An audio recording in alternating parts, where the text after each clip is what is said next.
Hello everybody, it is Christine. It's time for a scrapbook process video, and it is another of my, again, I don't know what order these are going up in, so my apologies if I say another and you're like, what's she talking about?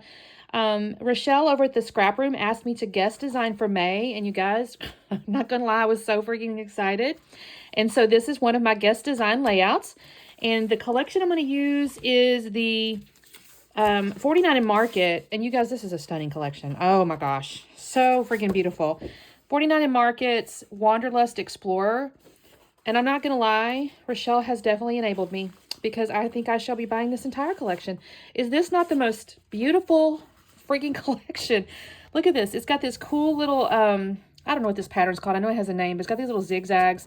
You could cut these in little stripes and use them as little arrows, you know, whatever you want to do there. And then the back side's a map. And I love this little branding strip down here. Blessed are the curious, for they shall have adventures. What is that not just gorgeous? Gosh, they make the branding strip usable. And then there's this beautiful floral here on top of a grid. That is just so beautiful with a cool looking like mixed media-ish background here. And again, you've got these little tabbies on the branding strip down here. Like, how smart is this?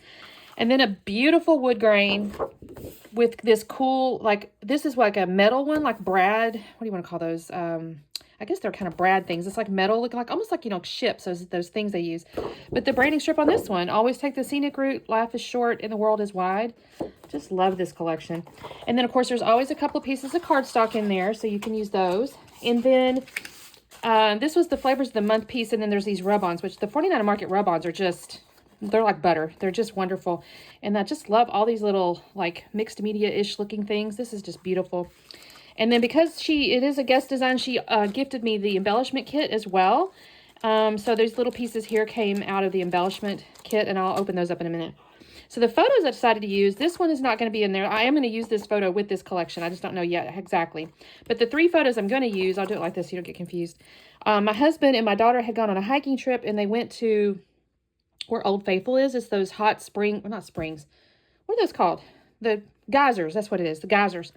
And so I thought this would be really pretty because the sketch I want to use is from the March 2025 scrap room. And she has this cool like torn papers and stuff. And this is kind of perfect for like a 49 Market type deal because it's real organic. You know, you have these torn pages and things. I don't think I'm going to make the photos circles just because I don't want to. And I don't want to lose any of this stuff here. But I'll probably use these to kind of group them. I don't have a big one, so we'll kind of mess with it a little bit. But that's kind of my thinking. I definitely wanted to use like the torn edges and stuff like that. So, that being said, I think I will end up using the cardstock as the base just because I want to. I mean, technically I could use the wood grain.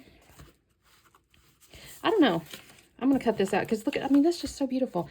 I need to cut these up for just a second and kind of test myself.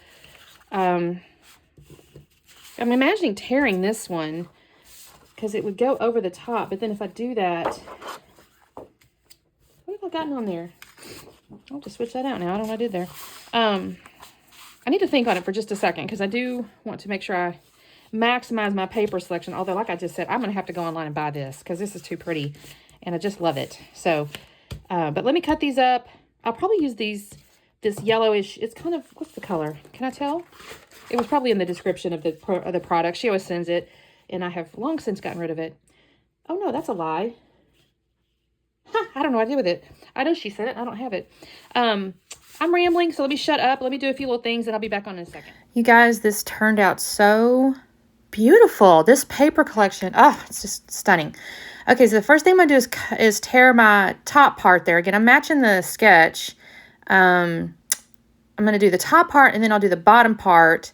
I do need to trim off my branding strip, which I will end up using that, by the way. You'll see that in a little bit.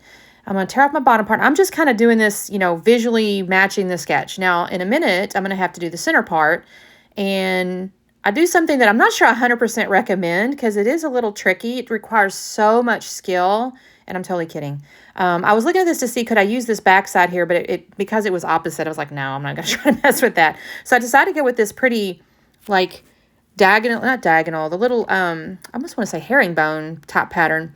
And the way I'm going to kind of keep it like within the middle there is I'm going to lay the top half on this, and then I kind of tear underneath it so that I'm going to use the middle part, you guys. So the top halves are going to end up kind of the same or very similar, but that's not the parts I'm going to use. I'm going to use the parts in the middle. So again, I have to trim off this little branding strip because they are usable and I want to make sure I keep them.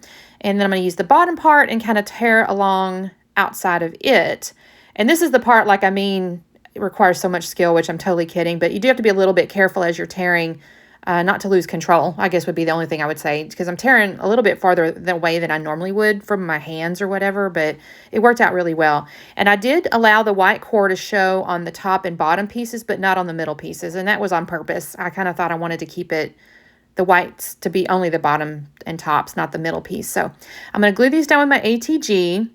Now, as I mentioned, I'm not cutting my photos into circles. I went ahead and matted them with the other piece of the like yellowy cream colored cardstock, and I'll leave them for that way for just a minute, and I'll kind of fast around, but I will actually add eventually black cardstock, and you'll see that because they just weren't quite, oomphy enough. I haven't glued that little herringbone piece down yet because I'm going to mess with these photos, and I'm going to fast, you guys. These photo orientation here, I mess because again, the sketch showed circles and I didn't have circles. So I'm like, okay, but I wanted the same kind of feel with the, like the layout or the way the circles kind of were organized. So I fast with that. Now, that being said, I haven't glued these down yet because now I decided, you know what, I'm going to get some rub-ons.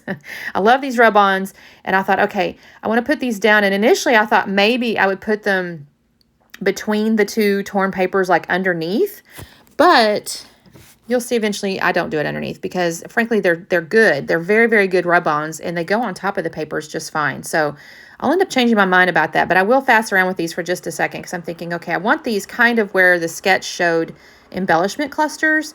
And so I'm just cutting these little pieces out to kind of mess with them. I decided to go with the, I don't know what that's called. It's like a radar circle laid on top of mixed media, but I don't know if that's called a radar circle. And then I also have a couple of compasses I'm going to use. I'll actually end up with one more rub-on a little bit later on. Not my first selection, just because I wasn't sure how I wanted it to be, but you'll see. Now, I've taken my ATG and just kind of done down the center of that piece there because I wasn't sure if I was going to be tucking anything in or, laying more rub-ons or whatever. So I've only done like the middle. I'll have to come in the end and use like Nuvo glue and stuff to kind of make that work. Now, here's where I'm thinking these photos don't have enough of a pop. And I thought, well, should I use the backside and use the florals? I go, no, that's not going to work. So this is where I decided to use the black cardstock. So I'm going to cut away because I'm just going to mount these photos on black cardstock, and then I'm going to organize them, and I really enjoy this. I think this gives me the feel of the circles and how they kind of looked, but also kind of gives it its own little unique orientation. I just thought this turned out really cool, actually. These photos, I think I mentioned to you in the beginning, so it's my husband and my daughter. Up until like last year, basically, they went on a daddy-daughter trip after she graduated college. Every year they went hiking. He's kind of made comments this year. He's a little bit sad because now that she's married, he's pretty convinced they won't go on any more trips. And I said, just make a plan. I mean, I don't think Seth cares if y'all go on a trip. He and I can hang out. It's totally fine. We get along great. So at least I think so. I think if you ask him, we get along great. I don't ever get aggravated with the kid. He's a good kid. So, I said, just make a plan, babe. Just go with her. Because he really, really enjoys it. She's basically the only one that can keep up with him on a hike. Like she and him they go 90-0. I mean, oh my gosh, there are mile times. I went on that 12-mile hike with him after my daughter's wedding, and I will never do that again. There are mile times. It sounds like a long time, between 20 and 30 minutes. But when you're going uphill, and your inclines are certain degrees and stuff, that's pretty fast. I mean, they don't slow down at all. It's like they're going. So they're the only two that can kind of do that with each other, at least that I know of. There may be other people that they could be friends with, but the two of them together, they enjoy the crap out of it. So, and now that she's got good shoes, one year she had like really bad blisters, but this particular year they went, and this is the one, I think they went into Colorado. I'm sorry, I don't remember, because they've done like Arizona, they've done Colorado. They went somewhere else, but they basically, this was one that I think they did a lot of driving, because I remember they went into Yellowstone, I think, because this is actually where Old Faithful is. And if I remember correctly, you can see my husband the pictures of all the geysers, I guess. They're shooting off their steam and stuff like that. And they got up so early. They went in and there was like nobody there, and they really enjoyed it. There's actually like little benches, I think, kind of around the field of the geysers. And they were able to like sit there and just watch, and nobody was there. So they had a really good time. I think they got some great pictures. I don't know how they got this close. I guess you're able to, but anyway, I thought it was really great. So he really enjoyed this, and I've kind of got this adventure. I'll end up adding a tag and stuff. By the way, there's a tag on the sketch where I'm actually putting this rub on right now.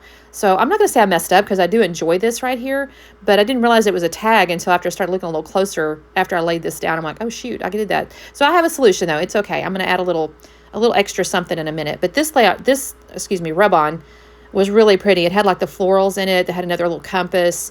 And I laid that down. I thought, oh, that's so pretty. You guys, I'm going to get this collection. I'm sorry. This is so gorgeous. I just can't get over it. In a second, I'm going to glue my photos. I will glue the one of my husband and the guys are on the left. Those will get glued down flat. And then the one in the top, I'm going to actually put foam on it. I don't know if I've done that yet. I think this is where I kind of start messing with stuff. I pull out the ephemeras that came in the embellishment kit, I believe. And I see this little frame here. And I thought, okay, that kind of works as that tag. Now, there is this tag here. I messed with this for just a second. I don't think I'm going to use it, but I will actually end up using it. So I deviate from the sketch just a tad. So I find that spot for that frame. I'm going to pull these little pieces out. There's little chipboard phrases. It says, seek your great escape, and then escape the noise, find the calm. And then there's also a little chipboard piece that says lost. Now, technically they weren't lost, but I'm kind of imagining it's like lost on purpose in a way, like you're away from, it's a vacation. They're away from work and all the things. Maybe that's why I like the word lost. It's like you're not really lost. You're just kind of lost on purpose. Now, this is where I decided to use these tabbies from that branding strip. And I thought, I'm going to put these on top of the photos. I think this looks really cool. I just fussy cut these out.